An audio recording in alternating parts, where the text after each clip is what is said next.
제목 부식기통.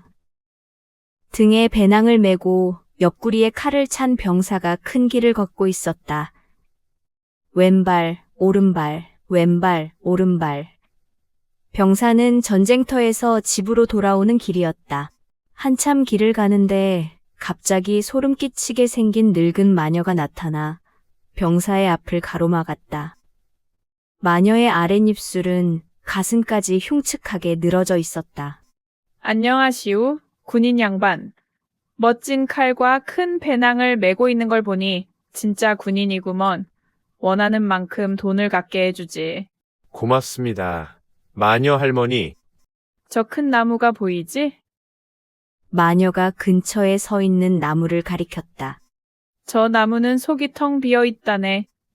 나무 꼭대기로 올라가면 구멍이 보일 게야. 구멍 속으로 깊숙이 내려가 보라고. 자네 몸에 밧줄을 감았다가 안에서 날 부르면 끌어당겨주지. 저 안에 들어가서 무얼 하게요? 돈을 꺼내오지. 나무 밑바닥으로 내려가면 넓은 복도가 나온다네. 그곳에는 수많은 등불이 켜져 있어서 아주 환하지. 복도에는 문이 3개 있는데 자물쇠에 열쇠가 꽂혀 있어 아주 쉽게 열린다네. 첫 번째 방으로 들어가면 방바닥 한가운데에 큰 상자가 놓여 있을 거야.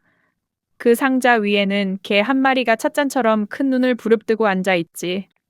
하지만 무서워할 건 없어.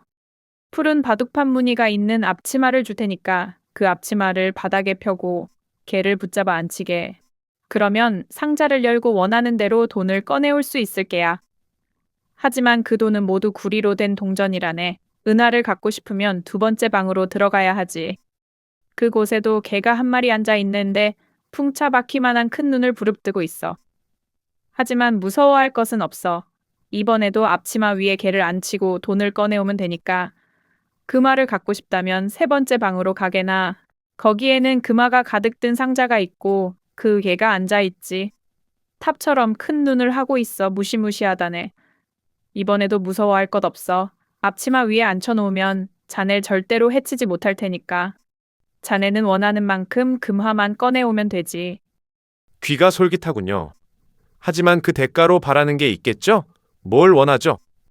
난 한 푼도 필요 없네. 그저 낡은 부식기통 하나만 가져다 주면 돼. 옛날에 울 할머니가 깜빡 잊어버리고 두고 온 것이지. 좋아요. 그럼 내 몸에 밧줄을 감으세요.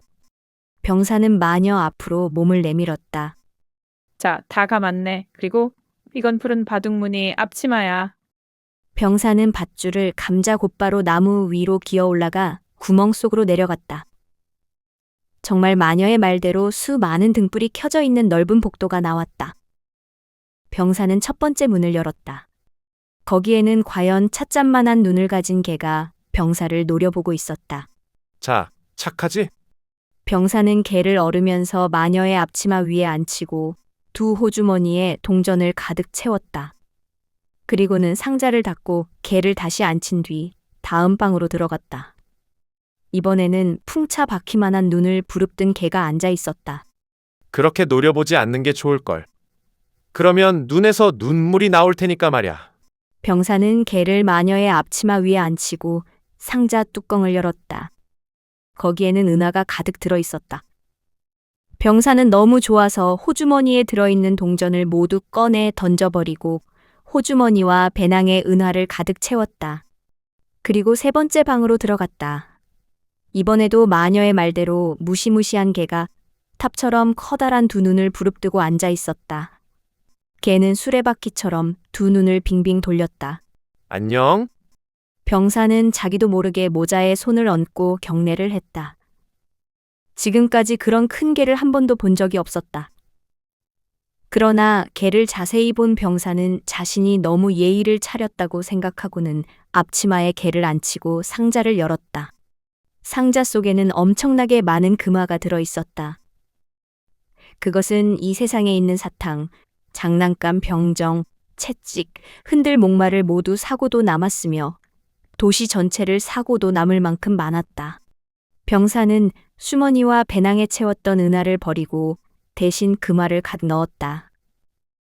호주머니와 배낭뿐만 아니라 모자와 부츠에까지 가득 채워서 걸을 수 없을 지경이었다. 이제 부자가 된 병사는 개를 상자 위에 올려놓고 방을 나와서 위를 향해 소리쳤다. 끌어올려줘요. 마녀 할머니. 부식기통은 찾았나? 마녀가 물었다. 참, 그걸 잊었군.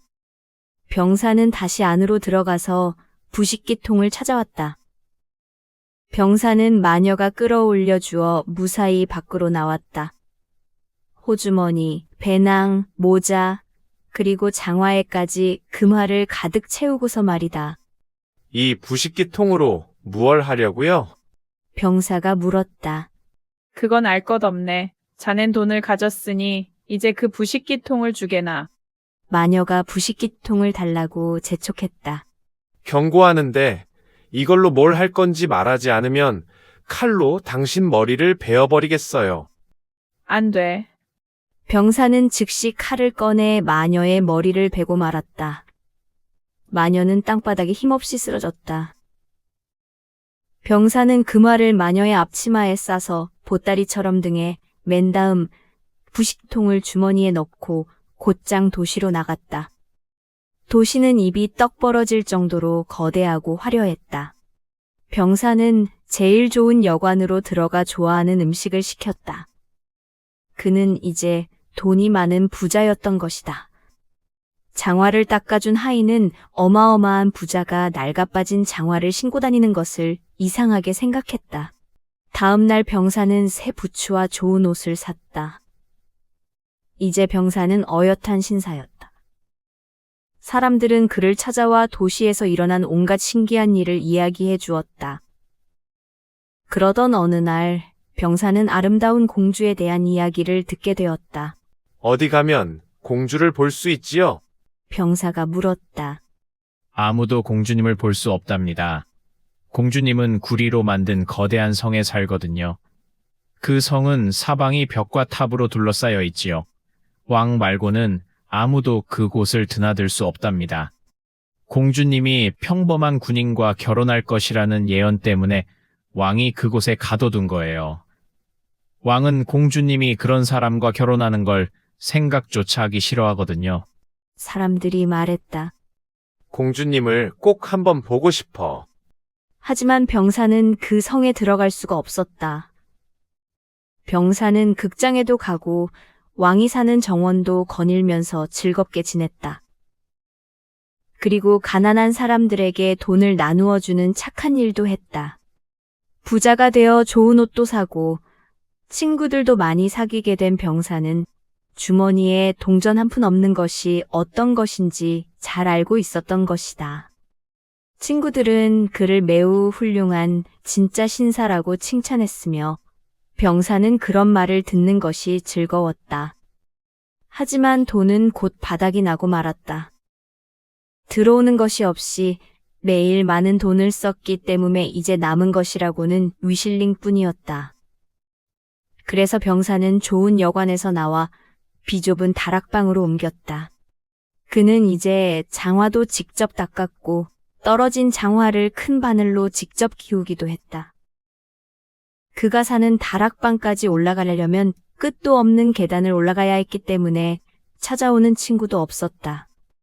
병사는 초한자루 살 돈도 없어 밤이면 어둠 속에서 지냈다. 그러던 어느 날 밤 컴컴한 방 안에 앉아있던 병사는 문득 오래된 나무 구멍 속에서 가져온 부식기 통 속의 토막이 생각났다. 병사는 얼른 부식기 통을 꺼내 와 부싯돌을 쇠에 문질렀다. 그러자 불꽃이 날아오르며 문이 벌컥 열리더니 문 앞에 개가 나타나는 것이 아닌가. 나무 밑둥 아래에서 보았던 눈이 찻잔만한 개였다. 분부를 내리십시오, 주인님. 야, 이거 참 신기한 부식기통이네. 원하는 것을 뭐든지 가져다 주는 모양이군. 병사는 이렇게 생각하며 개에게 말했다. 돈을 가져오너라. 그러자 개는 휙 사라지더니 금세 동전 한 보따리를 입에 물고 왔다. 병사는 그때서야 비로소 부식기통이 얼마나 값진 것인가를 알게 되었다. 부싯돌을 한 번 치면 동전 상자 위에 앉았던 개가 2번 치면 은화 상자를 지키던 개가, 그리고 3번 치면 금화를 지키던 개가 나왔다. 병사는 다시 예전처럼 부자가 되어 좋은 방에서 지내게 되었다. 그가 좋은 옷을 입고 다시 나타나자 친구들은 금방 병사를 알아보고 예전처럼 그를 떠받들었다. 시간이 지남에 따라 병사는 아무도 공주를 볼 수 없다는 것이 참으로 이상했다. 모두들 공주가 예쁘다고 하지만 높은 탑 속에 갇혀 지내면 무슨 소용이람? 공주를 볼 수 있는 방법이 없을까? 가만! 부식기통이 어디 있더라? 병사가 부식기통에서 부싯돌을 꺼내 한 번 쳤다. 그러자 찻잔만한 눈을 가진 개가 나타났다. 한밤중이지만 잠깐만이라도 공주님을 보고 싶구나. 그러자 개는 휙 사라지더니 눈 깜짝할 사이에 공주를 데리고 다시 나타났다. 개의 등 위에 누워 잠들어 있는 공주는 눈부시게 아름다웠다. 병사는 자기도 모르게 공주에게 입을 맞추었다. 그는 용감한 병사였으니까. 그러자 개는 공주를 데리고 다시 사라졌다. 다음 날 아침 부모님과 함께 식사를 하던 공주는 어젯밤에 아주 기이한 꿈을 꾸었다고 얘기했다. 개등을 타고 어디론가 갔는데 병사가 자기에게 입을 맞추었다는 것이었다. 참으로 희한한 꿈이로구나. 왕비가 감탄했다. 그날 밤 왕비는 늙은 시녀에게 공주의 침대맡을 지키게 했다. 그것이 진짜 꿈인지 아닌지를 알아보기 위해서였다. 병사는 아름다운 공주가 다시 보고 싶었다. 밤이 되자 그는 부싯돌을 쳐서 개에게 공주를 데려오라고 명했다. 개는 공주를 업고 힘껏 달렸다. 그러나 늙은 시녀가 장화를 신고 잽싸게 뒤쫓아왔다. 시녀는 개가 공주를 데리고 커다란 집으로 사라지는 것을 보고 분필로 대문에 커다랗게 십자가 표시를 해놓았다. 그리고는 눈치채지 못하게 얼른 되돌아왔다. 얼마 후 병사의 집에서 공주를 데리고 나온 개는 대문에 십자가가 그려져 있는 것을 보았다. 개는 시녀가 병사의 집을 찾지 못하도록 도시에 있는 모든 집 대문에 분필로 똑같이 십자가를 그려 놓았다. 다음 날 아침 일찍 왕과 왕비는 늙은 시녀와 관리들을 앞세우고 공주가 갔다는 집을 찾아 나섰다. 저 집이군. 아니에요. 저 집이에요. 십자가가 그려진 2번째 대문을 본 왕비가 말했다. 아니, 여기도 있고 저기도 있네. 시녀와 관리들이 웅성댔다. 대문마다 십자가가 그려져 있었던 것이다. 그래서 그는 더 이상 찾아봐야 소용이 없 생각했다. 그러나 왕비는 매우 영리한 여자였다. 그녀는 마차를 타고 다니며 거드름이나 피우는 그런 여자가 아니었다. 왕비는 금으로 된 커다란 가위를 꺼내 비단 헝겊을 네모로 자른 다음 작고 귀여운 주머니를 만들었다. 그리고 주머니에 메밀가루를 가득 채워 공주의 목에 매라서 공주가 지나가는 길에 가루가 뿌려지도록 주머니에 작은 구멍을 뚫었다. 한편 병사는 그날 밤에도 공주가 보고 싶어 견딜 수가 없었다. 공주에게 완전히 빠진 병사는 자신이 공주가 결혼할 수 있는 왕자가 아니라는 사실이 안타까웠다. 그는 그날도 개를 불렀다. 개는 공주를 등에 업고 쏜살같이 병사에게로 달려갔다. 개는 앞만 보고 달리느라고 메밀가루가 성에서부터 병사의 집에까지, 그리고 그가 공주를 업고 뛰어들어간 창문에까지 뿌려진 것을 까맣게 몰랐다. 다음 날 아침, 공주가 갔던 곳을 알아낸 왕과 왕비는 병사를 끌어다 어둡고 더러운 감옥에 가두어 버렸다. 넌 내일 목 매달려 죽을 거야. 소름 끼치는 말이었다. 게다가 부싯돌을 여관에 놓고 왔으니 큰일이었다. 다음 날 아침 쇠창살을 통해 사람들이 떼지어 몰려오는 것이 보였다. 그가 죽는 것을 구령하려고 몰려든 사람들이었다. 북소리와 함께 군인들이 행진해 오는 것도 보였다. 모두들 좋은 자리를 차지하려고 야단법석이었다.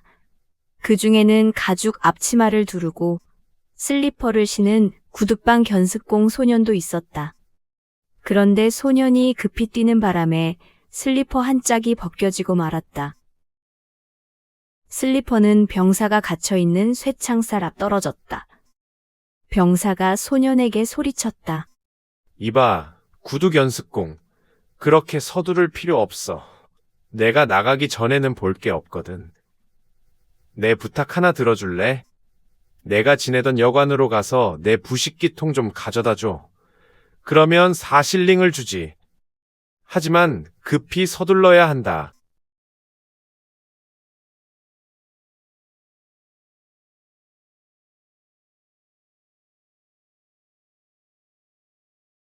성문 밖에는 커다란 교수대가 세워졌고 그 주위로 군인들과 수많은 군중이 빙 둘러섰다.